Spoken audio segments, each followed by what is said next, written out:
고린도전서 15장을 통해서 계속해서 죽은 자의 부활에 대해 말씀을 드리고 있습니다. 부활은 인간의 영역이 아닙니다. 하나님의 영역입니다.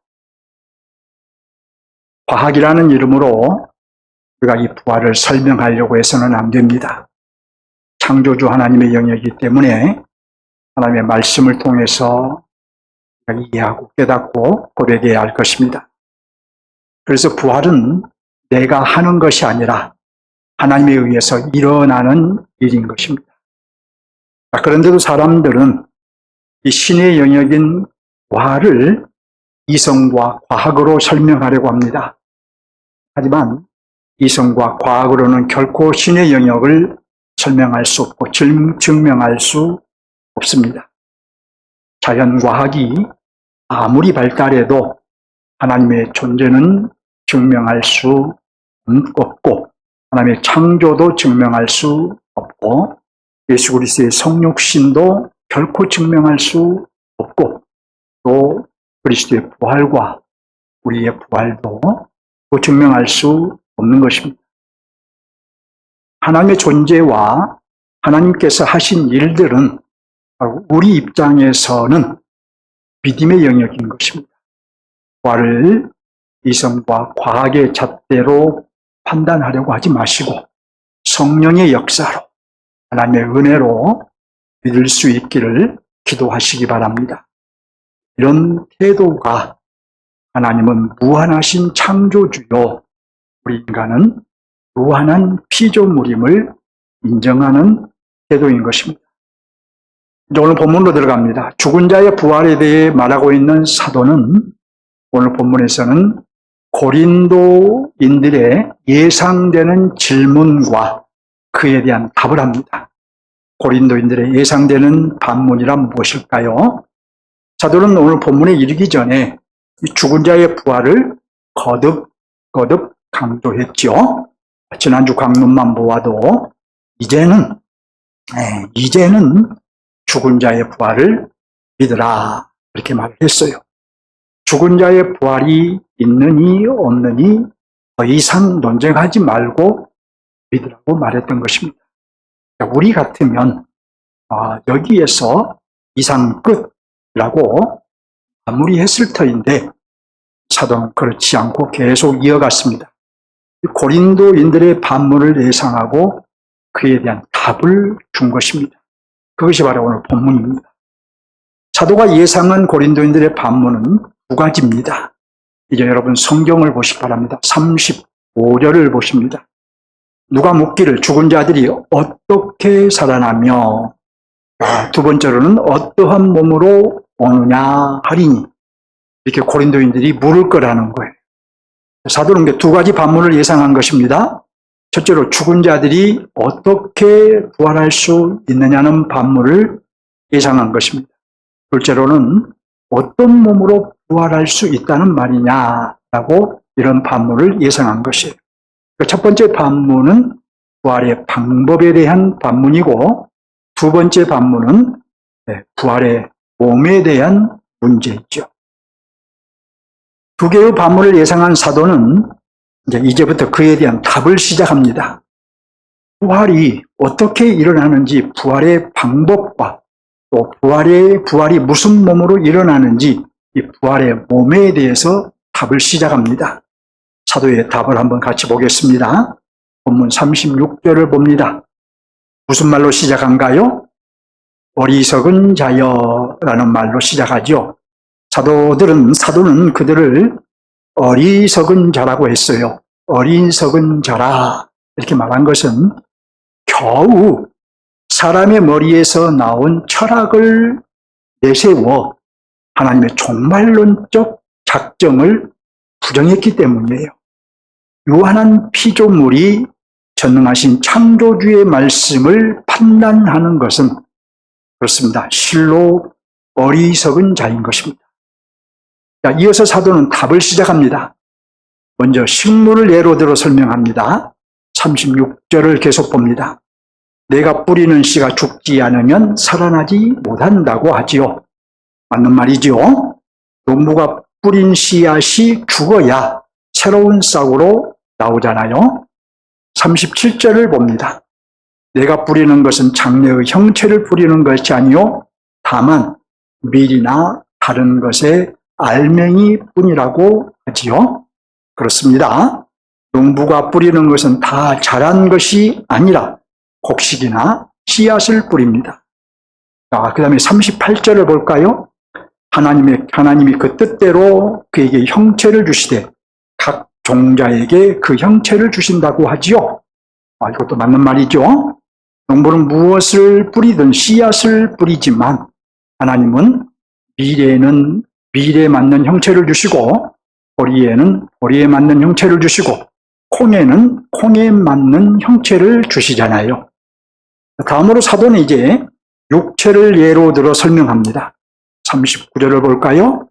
육체는 다 같은 육체가 아니니 하나는 사람의 육체요, 하나는 짐승의 육체요, 하나는 새의 육체요, 하나는 물고기의 육체라고 하지요. 그렇습니다. 사람과 짐승과 새와 물고기는 각각 육체, 몸이 다릅니다. 각각 달라요. 40절을 볼까요? 하늘에 속한 형체도 있고 땅에 속한 형체도 있으나 하늘에 속한 것의 영광이 다르고 땅에 속한 것의 영광이 따로 있다. 이렇게 말하죠. 맞는 말입니다. 어찌 하늘에 속한 형체와 땅에 속한 형체가 같을 수 있겠습니까? 41절을 볼까요? 해의 영광이 다르며 달의 영광이 다르며 별의 영광이 다른데 별과 별의 영광도 다르다. 이제 앞에서 하늘의 형체를 말하고 이제 그 하늘의 형체를 구체적으로 합니다.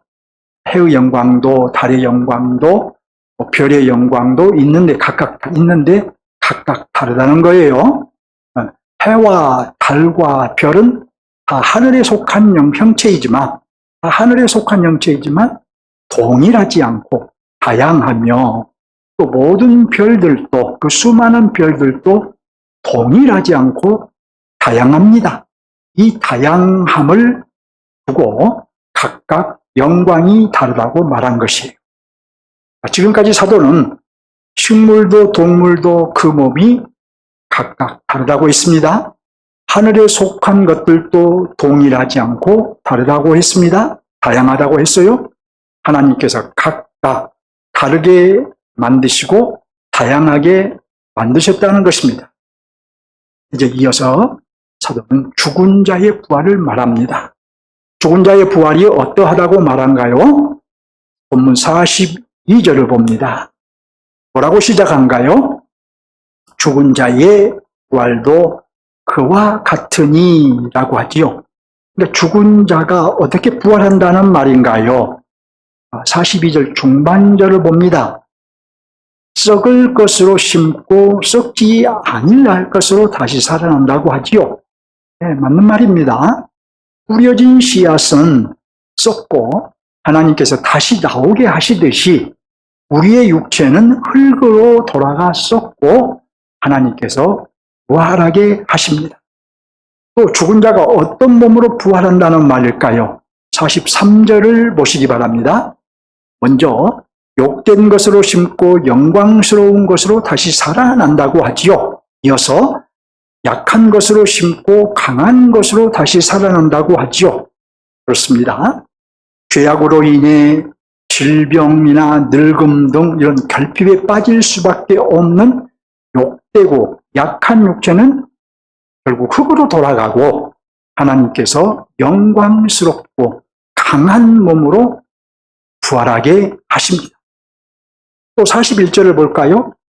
육의 몸으로 심고 신령한 몸으로 다시 살아난다고 하지요. 그렇습니다.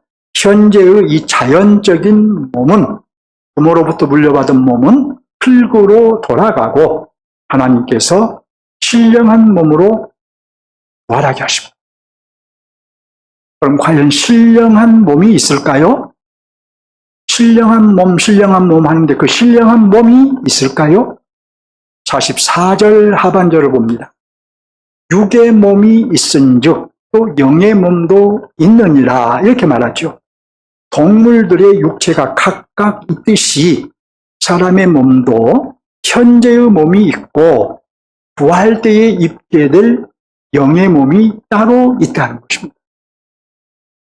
사도는 어떻게 부활하며 어떤 몸으로 부활할 것인지 식물의 형체와 동물의 몸을 예로 들어서 설명했습니다. 사도는 계속해서 설명하는데 우리는 어떻게 설명하는가 한번 봅시다. 이번에는 첫째 아담과 둘째 아담 그리스도를 예로 들어 설명합니다. 자, 이번에는 그러니까 신학적으로 설명을 한 거예요. 본문 45절을 봅니다. 자, 첫사람 아담은 무엇이 되었다고 한가요? 생명이 되었다고 하지요. 이것은 창세기 2장 17절에 근거한 말씀으로 아담은 생명이 있는 존재라는 뜻이에요. 이어서 마지막 아담은 무엇이 되었나요? 네, 살려주는 영이 되었다고 하죠. 그 둘째 아담 그리스도는 생명을 주는 존재라는 뜻입니다. 자, 사도는 첫째 아담과 둘째 아담을 비교하고 있죠. 첫째 아담은 단순히 생명이 있는 존재, 곧 살아있는 존재인 반면에 둘째 아담 그리스도는 생명을 주는 존재, 그러니까 살리는 존재라고 그 차이를 말하고 있는 거예요. 사도는 이런 비교를 통해서 아담 안에서는 부활이 있을 수 없으나 생명을 주는 그리스도 안에서는 부활이 있을 수밖에 없다. 이렇게 말하면서 그리스도 안에서 죽은 자의 부활을 강조한 것입니다. 너희가 그리스도 안에 있다면 하나님께서 너희를 새 몸으로 부활하게 하실 것이니 부활을 부정하지 말고 믿으라. 이렇게 말한 것이죠. 이어서 사도는 첫째 아담과 둘째 아담 그리스도의 관계를 말합니다. 46절을 볼까요? 그러나 먼저는 신령한 몸이 아니요 육의 사람이요 그 다음에 신령한 사람이라고 말합니다. 먼저는 육의 사람이요 그 다음에는 신령한 사람이라는 것입니다. 여러분 이게 무슨 말일까요? 누구나 먼저는 아담 안에서 태어납니다. 그렇죠? 아담 안에서 우리가 육신의 부모를 통해서 태어납니다. 근데 아담 안에서 태어난 자들이 이제 그리스도 안에서 살다가 저와 여러분처럼 그리스도 안에 살다가 죽으면 그 다음으로 필연적으로 신령한 몸으로 부활하게 된다는 말씀입니다. 이 사도의 의도는 여기서 부활의 순서를 말하는 것이 아니라 그리스도 안에 있는 자의 부활을 강조한 것입니다. 그러기에 47절 이하에서는 아담 안에서 출생한 현재의 나는 아담처럼 흙으로 지은 몸을 입고 살고 있으나 이제 그리스도 안에서 부활한 후에는 그리스도처럼 신령한 몸을 입고 부활할 것을 말한 거예요. 자, 특히 49절을 봅니다. 보셨습니까? 우리가 흙에 속한 자의 형상을 입은 것 같이 또한 하늘에 속한 이의 형상을 입으리라. 여러분 우리가 지금은 아담의 형상을 입은 것 같이 부활 후에는 그리스도의 형상을 입을 거라는 말이죠. 어떤 몸을 입고 부활한다는 말인가요? 우리가 입게 될 부활의 몸은 부활하신 주님이 입으신 몸과 같을 거라는 말씀이에요. 그러니까 주님께서 우리에게 지금 사도 바울이 우리에게 너희는 죽은 자들은 부활한다고 했는데 그렇다면 어떤 몸을 입고 부활합니까? 라고 물을 때에 주님이 부활하실 때 입었던 그 신령한 몸을 입고 너희도 부활할 것이다 라고 말한 것이죠. 여러분 오늘 본문은 어떻게 부활이 가능하냐라는 질문과 어떤 몸으로 부활하느냐라는 이 고린도인들의 질문을 예상하고 그에 대해서 답을 한 거예요.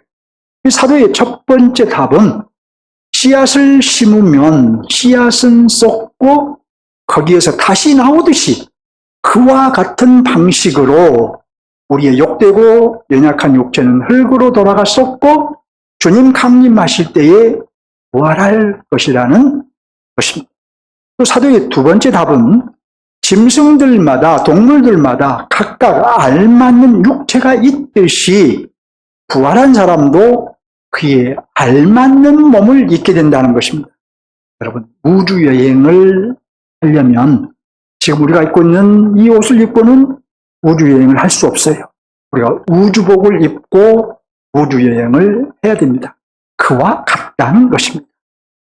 그런즉 첫 번째 핵심은 부활의 방법, 곧 어떻게 부활하느냐에 대한 답변입니다. 현재의 몸은 흙으로 돌아가고 하나님에 의해 부활한다는 답변인 것입니다. 두 번째 핵심은 부활의 몸, 곧 어떻게 부활하느냐에 대한 답변이에요. 새 땅에서 살기에 알맞는 신령한 몸으로 부활한다는 것입니다. 오늘 말씀을 이제 적용할 차례입니다. 본문의 핵심 메시지를 적용하기 원합니다. 본문의 핵심 메시지는 어떻게 부활이 가능하며 어떠한 몸으로 부활할 것인가? 현재의 몸은 흙으로 돌아가고 하나님에 의해 부활하게 되며 부활 이후 새 땅에서 살기에 알맞은 몸으로, 알맞은 신령한 몸으로 부활하게 된다라는 것이죠. 그러니까 부활의 방법과 부활의 몸에 대해서 말한 거예요.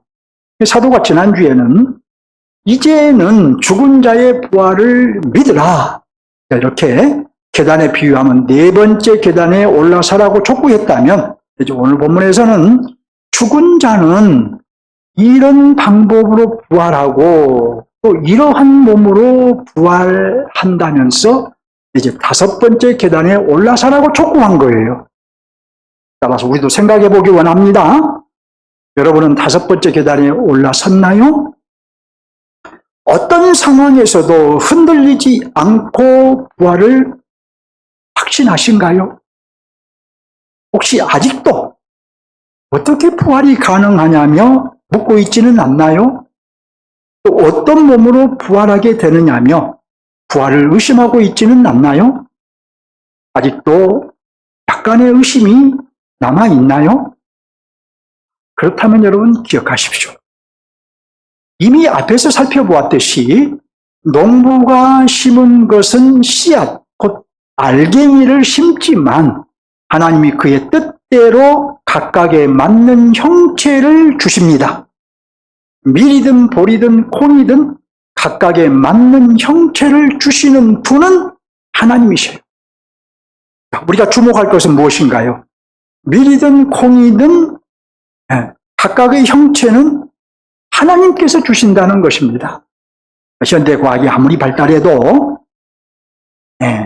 밀이든 보리든 콩이든 그것들의 형체를 공장에서 찍어내듯이 만들어낼 수 없습니다. 어떤 식물이 되었든 씨앗을 땅에 심어야 합니다. 그리고 심은 씨앗에서 싹이 나야 합니다.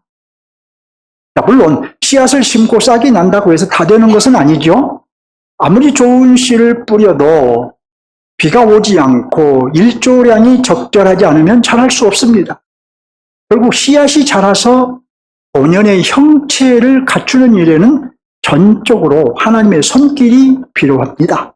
창조주 하나님의 역사 없이는 결코 자랄 수 없다는 것입니다. 자, 사도는 죽은 자의 부활 역시 이와 똑같다라고 한 거예요. 죽은 자의 부활 역시 전적인 창조주 하나님의 능력으로만 가능하다는 것입니다. 죽은 자를 부활시키시는 분은 하나님이시며 하나님이 부활하는 자들에게 부활의 몸을 입혀주신다는 것입니다. 결국 죽은 자의 부활을 과학과 이성으로 판단하지 말고 자신의 부활을 어떤 상황에서도 흔들림 없이 믿으라는 거예요. 그렇게 죽은 자의 부활은 인간의 영역이 아니라 하나님의 영역이니 이제 여러분의 부활을 확신해야 되겠죠. 의심하지 않아야 되겠죠. 어떻게 부활이 가능한가? 어떻게 죽은 자가 다시 살아난가? 더 이상 의문을 품지 마십시오. 그 의문은 사단이 주는 의문입니다. 사단이 여러분의 마음을 혼미케 하는 것이에요. 고린도후서 4장 4절을 보면 부활을 믿지 못하도록 사단이 우리의 마음을 혼미케 한다고 말해요. 그리스도께서 부활하신 것처럼 우리도 부활할 것이 너무 분명합니다. 저는 주님 강림하실 때에 부활할 것인데 여러분도 저랑 같이 부활할 거예요. 제가 먼저 죽든 여러분이 먼저 죽든 그거 상관없어요. 제가 부활할 때 여러분도 부활할 거예요. 하나님께서 그리스도를 부활케 하신 것처럼 하나님께서 저와 여러분을 부활케 하실 줄 믿습니다. 믿으십니까? 예, 믿으시면 됩니다. 그런데 부활을 믿는 것과는 좀 별개로 부활을 믿는 사람들도 그러면 어떤 몸으로 부활할까? 이런 것들을 궁금해하지요. 동물마다 각각의 몸이 있듯이 그 부활의 몸도 따로 있어요. 우리 현재의 몸, 곧 육의 몸이 있듯이, 우리가 육의 몸이 있듯이 우리의 몸이 있지요. 우리의 부활의 몸, 곧 영의 몸이 따로 있습니다. 자, 저와 여러분은 그 영의 몸, 이것을 신령한 몸이라고 합니다. 이 신령한 몸으로 부활할 거예요. 그럼 그 신령한 몸은 어떤 몸인지 우리가 어떻게 짐작할 수 있느냐? 부활하신 주님을 생각하면 돼요. 부활하신 주님이 입으신 몸이 바로 신령한 몸이에요. 그러므로 우리도 주님과 같은 신령한 몸으로 부활할 겁니다. 주님이 입으신 그 신령한 몸을 입고 부활할 거예요. 자, 주님이 살과 뼈가 없는 영적인 부활을 하신 것이 아니었죠. 주님이 부활하실 때에 살과 뼈가 있는 육체적인 몸을 입고 부활하셨죠. 마찬가지로 우리도 살과 뼈가 없는 영의 몸으로 부활하지 않고 살도 있고 뼈도 있고 피도 있고 이런 부활한 몸을 입고 부활할 것입니다. 이렇게 우리의 부활이 분명함에도 너무도 자명함에도 사단은 계속해서 의심을 불어넣습니다. 여러분의 확신을 흔듭니다. 이후로는 사단의 소리에 귀를 기울이지 마시고 성경에 귀를 기울이시기 바랍니다. 그래서 부활의 확신이 흔들리지 않기를 주님의 이름으로 축원합니다. 절대 흔들리지 않기를 바랍니다. 사도 바울처럼 외치시기 바랍니다. 사망아 너의 승리가 어디에 있느냐? 사망아 너의 쏘는 것이 어디에 있느냐? 더 이상 사망이 우리를 가두지 못합니다. 우리는 사망을 이기고 부활할 것이고 부활하여 새 땅에서 주님과 함께 영원히 살 것입니다. 결코 사망이 우리를 가두어 두지 못합니다. 부활한다는 거예요. 둘째, 하나님 나라 관점에서 적용하기 원합니다. 본문의 하나님의 나라는 사도들이에 선포된 하나님의 나라입니다. 사도들이의 죽은 자의 부활이 선포되고 있으며 따라서 성도들은 자신의 부활을 믿을 뿐만 아니라 날마다 자신의 부활을 붙잡기 위해 달려가는 삶을 살아야 합니다. 이런 면에서 본문의 하나님의 나라는 자신의 부활을 붙잡기 위해 달려가는 나라라고 할 수 있습니다. 하나님의 백성인 저와 여러분은 날마다 앞에 있는 부활을 붙잡기 위해 달려가야 한다는 것입니다. 우리는 이미 성령을 부활의 보증금으로 받았지만, 그래서 우리는 틀림없이 부활할 것이지만, 그럼에도 우리는 앞에 있는 부활을 붙잡기 위해 날마다 달려가야 한다는 거예요. 그런 자세로 살아야 한다는 것입니다. 결국 어떤 삶을 살아야 한다는 말일까요? 자, 사도는 22절에서 아담 안에서 모든 사람이 죽은 것 같이 그리스도 안에서 모든 사람이 삶을 얻으리라 이렇게 말했어요. 자, 이 말씀에 의하면 누가 앞에 있는 부활을 잡기 위해 달려가는 사람인가요? 네, 그리스도 안에서 부활을 얻는다라고 했으니까 그리스도 안에 있는 사람이 자신의 부활을 붙잡기 위해 달려가는 사람인 거예요. 그리스도 안에 있는 사람, 그리스도 밖이 아니라 그리스도 안에 있는 사람. 그러면 어떤 사람이 그리스도 안에 있으며 어떤 사람이 그리스도 안에서 부활을 붙잡기 위해서 달려가는 사람일까요? 네. 제가 먼저 부탁드리고 싶은 것이 있습니다. 혹시라도 다 아는 말씀이라고 생각하지 마시기 바랍니다. 뻔한 말씀 또 한다고 생각하지 마시기 바랍니다. 오히려 그렇지, 내가 이것을 너무 가볍게 생각하고 있었구나, 이렇게 생각하시라는 거예요. 왜냐? 왜 이렇게 생각해야 되느냐? 머리로 아는 것이 아니라 자신의 사상이 되고 철학이 되어 실질적으로 나타나는 것이 기독교적인 알미이기 때문이에요. 기독교적인 알미라는 것은 그것이 나의 사상이 되고 철학이 되어서 실질적으로 삶에서 나타나야 그것이 진짜 알미인 거예요. 자, 다시 본문으로 들어갑니다. 부활을 붙잡는 사람이 되려면 어떻게 해야 할까요? 자, 첫째로 그리스도 안에 들어가야 합니다. 그리스도 안에 들어가서 하나님과 바른 관계에 진입해야 돼요. 들어가야 돼요. 자, 이것은 여러분들이 그리스도 안에 있다면 이것은 우리의 과제가 아닙니다. 이미 은혜로 해결된 문제입니다. 여러분이 그리스도 안에 있다면, 여러분이 주님과 인격적인 연합을 이루었다면 그건 다 해결된 문제예요. 우리는 그리스도를 믿고 중생, 곧 첫째 부활을 했기 때문입니다. 자, 그럼 또 어떤 사람이 되어야 할까요? 둘째로 그리스도 안에 서 있어야 합니다. 그리스도 안에 들어갔으면 그 다음에 그리스도 안에 계속 서 있어야 돼요. 그리스도 안에 서 있어야 된다 하면 하나님과 바른 관계에 서 있어야 한다는 말이에요. 이것은 우리 모두의 오늘의 과제이고 또 내일의 과제입니다. 이렇게 날마다 그리스도 안에 서 있는 사람, 곧 하나님과 바른 관계에 서 있는 사람이 부활을 붙잡기 위해서 날마다 달려가는 사람인 거예요. 그런데 우리가 그리스도 안에 서 있는 것은 좀 구체적이어야 돼요. 그냥 막연하게 그리스도 안에 서 있다라고 말하면 안 된다는 거예요. 자, 그것은 나의 바른 믿음의 고백이 분명해야 하고 또 그에 합당한 삶이 실질적으로 나타나야 합니다. 바른 믿음의 고백이 분명해야 한다 하면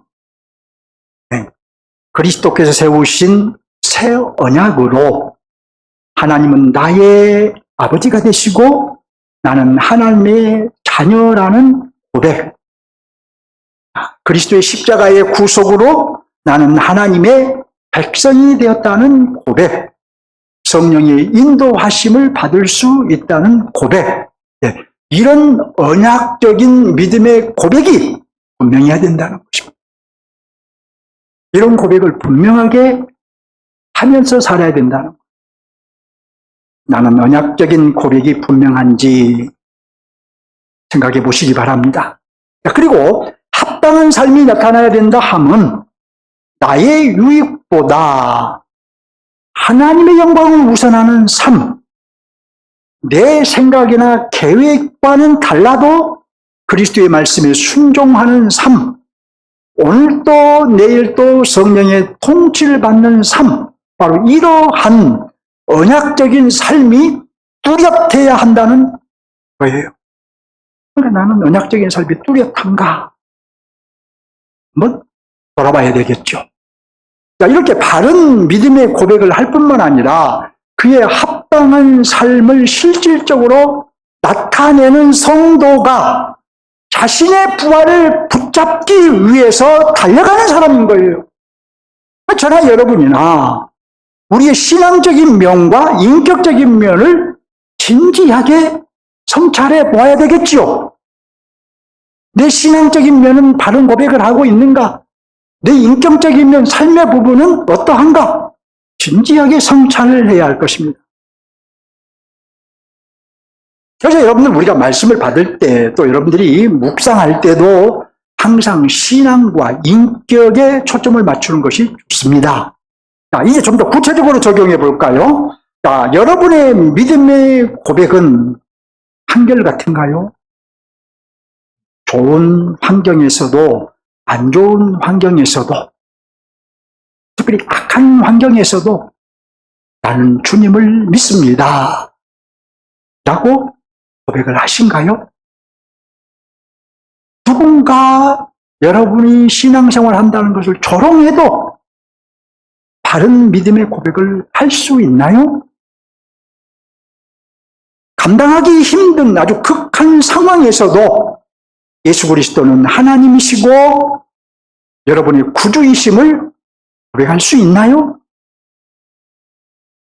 이렇게 이것이 여러분 극한 상황에서는 사실 매우 어려운 일이지만 그럼에도 굴하지 않고 할 수 있어야 하고 그 수준에까지 자라기 위해서 날마다 영적인 싸움을 할 수 있어야 합니다. 그런 사람이 날마다 영적인 싸움을 하는 사람이 바로 자신의 부활을 붙잡기 위해 저 앞에 있는 부활을 붙잡기 위해서 달려가는 사람인 거예요. 자, 또 여러분은 믿음의 고백이 삶에 나타나고 있나요? 삶의 현장에서 타협하지 않는 삶으로 믿음에 합당한, 고백에 합당한 삶을 살고 있나요? 사실 이 믿음의 고백도 어려운 문제지만 이 삶은 더욱 어려운 문제입니다. 다 걸려요. 이 문제 얘기하면. 저에게도 어려운 문제이고 여러분에게도 어려운 문제입니다. 저는 이것이 어려운 문제라는 것을 알기 때문에 삶의 현장에서 승리하기 위해 영적인 싸움을 하고 있는 여러분을 보면 그렇습니다. 존경스럽고 자랑스럽습니다. 여러분이 한 번 실패했다고 해서 비판할 수가 없어요. 누구든 나는 그리스도인입니다 라고 말하는 것은 그렇게 어렵지 않게 할 수 있을지 몰라도 엉겅퀴가 무성한 세상에서 그리스도인됨을 삶으로 보여주는 것은 결코 쉬운 일이 아니라는 것을 알기 때문이에요. 날마다 반시적인 문화가 흥한 세상에서 불신자들과 부딪히며 불신자들과 같은 사무실에서 함께 종일 일하면서 자신의 그리스도인됨을 나타내는 것은 보통의 영적 싸움이 아니라는 것을 알기 때문이에요.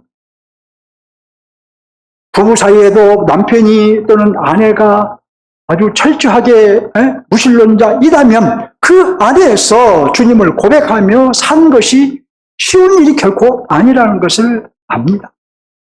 하지만 교우 여러분, 그럼에도 삶으로 그리스도인됨을 나타내는 사람이 앞에 있는 자신의 부활을 붙잡기 위해서 달려가는 사람인 거예요. 그러니 어려워도 다시 시도하시기 바랍니다. 실패해도 포기하지 말고 다시 시도하시기 바랍니다. 넘어져도 다시 일어나시기 바랍니다. 우리는 이미 첫째 부활, 곧 중생을 경험한 자들로서 앞에 있는 둘째 부활을 붙잡기 위해 온 힘을 다하여 달려가야 하는 그리스도인이기 때문에 좀 더 생각해 보기 원합니다. 요한계시록 20장을 보면 보좌에 앉은 자들이 나옵니다. 그들은 우리처럼 거듭남, 곧 첫째 부활에 이른 자들이고 역시 우리처럼 보좌에 앉아있지만 지금 둘째 부활을 기다리고 있는 자들이에요. 다른 점이 있다면 그들은 이미 이 땅에서 삶을 살았던 성도들이고 우리는 지금 이 땅에서 살아가고 있는 성도입니다. 이 점이 달라요. 우리는 그 보좌에 앉은 자들의 삶을 표상으로 삼아야 합니다. 그들처럼 사는 것이 앞에 있는 부활을 붙잡기 위해 달려가는 삶이기 때문입니다. 그렇다면 그들은 어떤 삶을 살았을까요? 한마디로 이기는 삶을 살았습니다. 짐승과 우상에 무릎 꿇지 않았습니다. 짐승의 표를 받는 타협을 하지 않았습니다. 사단의 달콤한 유혹에 넘어가지 않았습니다. 환경을 탓하며 핑계하지 않았습니다. 심지어 순교까지 마다하지 않았습니다. 그들은 이 땅에서 이기는 삶을 살았던 것입니다. 그리스도 안에 서 있으며 하나님과 바른 관계에 서 있는 인생을 살았던 것입니다.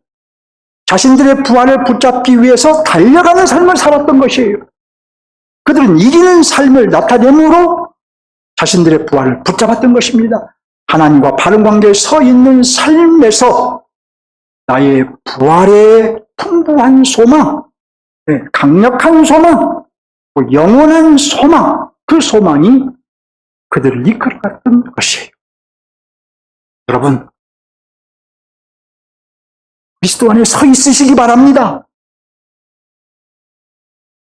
내가 온누리교회 성도라는 그 이름만 갖고 있으면 안 되고, 또 여러분들이 이렇게 주일이면 와서 예배드리는 것 자체가 하나님과 바른 관계에 서 있는 것이지만, 그렇다고 이것으로 충분하다고 생각하지 마시고 하나님과 바른 관계에 서 있으시기 바랍니다.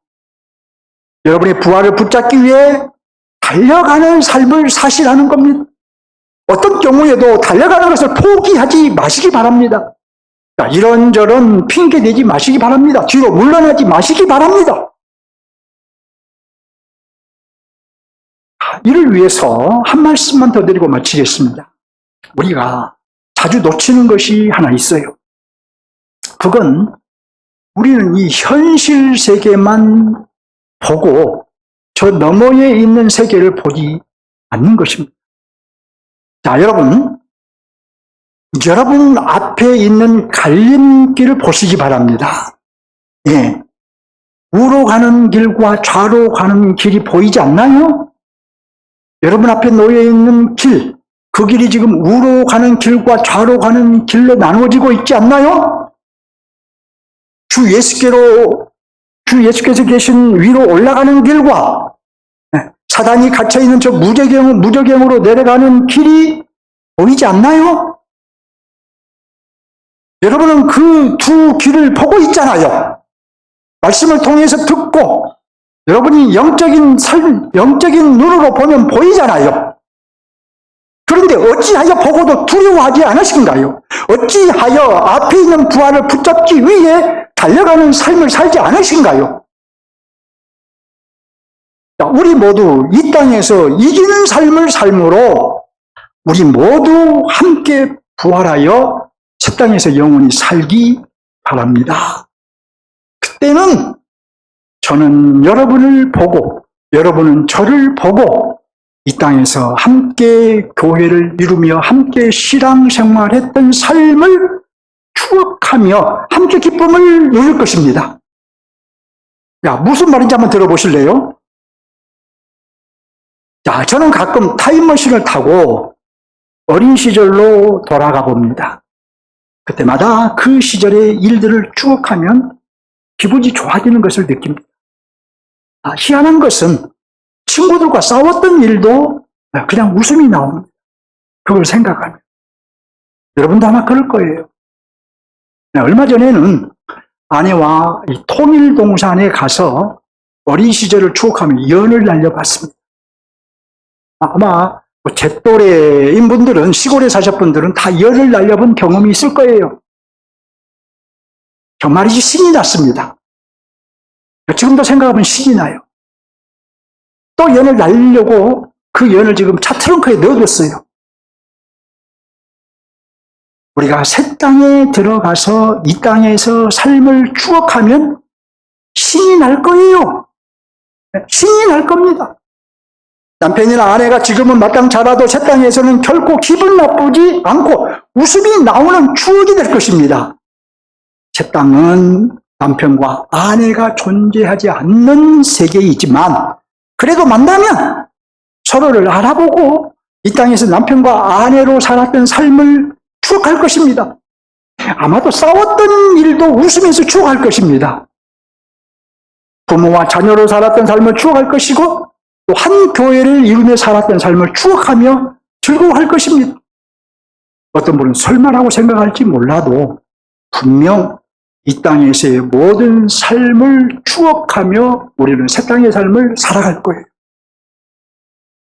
다만 조건이 하나 있습니다. 조건. 부활에 이르러 새 땅에 들어가야 가능한 거지요. 새 땅에 들어간 사람은 부활한 사람이기 때문에 따라서 이 땅에서의 모든 허물과 죄의 영향을 더 이상 받지 않기 때문에 이 땅에서의 마땅찮았던 남편이나 아내를 생각해도 안 좋은 어떤 일을 생각해도 그 영향을 하나도 받지 않을 거예요. 기분 나쁜 감정을 주지 못한다는 것이에요. 그것들이. 물론 지옥에 들어간 사람은 그렇지 않습니다. 이런 면에서도 지옥에 간 사람은 이를 갈며 슬피 울 거예요. 어떻습니까, 여러분? 부활이고 소망이잖아요. 부활 자체가 소망이에요. 부활에 이르고 싶지 않나요? 부활하여 새 땅에 들어가고 싶지 않나요? 그렇다면 지금 여러분 앞에 있는 부활을 붙잡기 위해서 달려가야 합니다. 은혜로 그리스도 안에 들어갔음을 감사하며 그리스도 안에 서 있는 삶을 사시면 돼요. 그리스도 안에 서 있는 삶, 그리스도 안에 두 발을 딛고 그 안에 서 있는 사람은 하나님과 바른 관계에 서 있는 사람이고 바로 그런 사람이 자신의 앞에 있는 부활을 붙잡기 위해서 달려가는 사람이에요. 말씀을 맺겠습니다. 사도는 오늘 본문을 통해서 5번째 계단에 올라서라고 했습니다. 현재의 몸은 흙으로 돌아가고 하나님에 의해서 부활하게 되며 부활 이후 새 땅에서 살기에 알맞는 신령한 몸으로 부활하게 되니 그런즉 죽은 자의 부활을 믿되 어떤 환경에서도 어떤 유혹에도 의심하지 말고 믿으라는 거예요. 우리는 또한 하나님의 백성으로서 앞에 있는 부활을 붙잡기 위해 달려가는 삶을 살아야 합니다. 사도는 골로새서에서 어떻게 해서든지 죽은 자 가운데서 부활하려 하노니 어떻게 해서든지 사도 바울 자신도 죽은 자 가운데서 부활하려고 한다는 거예요. 영적인 거장인 사도도 이렇게 다 얻었다고 생각하지 않고 어떻게 해서든지 부활을 붙잡기 위해서 달려갔다면 당연히 저와 여러분도 우리의 부활을 붙잡기 위해서 어떻습니까? 더욱 힘을 내서 온 힘을 다해서 달려가야 되지 않겠습니까? 사도가 그랬다면, 영적인 거장이 그랬다면 저와 여러분이야 당연히 그래야죠. 안도하지 마시기 바랍니다. 있는 곳에 서 있지 마시고 그리스도 안에 들어가셔서 서 있으시기 바랍니다. 한 발은 주님께 한 발은 세상에 두지 마시고 그 어리석은 자, 사도 바울이 어리석은 자들이여 라고 말한 것처럼 어리석은 자가 될 수 있어요. 사단은 끊임없이 여러분을 유혹해서 부활을 의심케 하기 때문에 제가 지금 부활에 대한 말씀을 계속해서 전하는 이유도 여러분의 믿음이 좀 견고하게 확고하게 그리스도 안에 세워지기를 원하는 마음에서 그런 겁니다. 부활을 붙잡기 위해 온 힘을 다해서 모든 에너지를 거기에 쏟아서 한시도 잊지 말고 달려가시기를 주님의 이름으로 축원합니다. 부활인 주님을 향해 한 걸음 더 나갑시다. 아멘.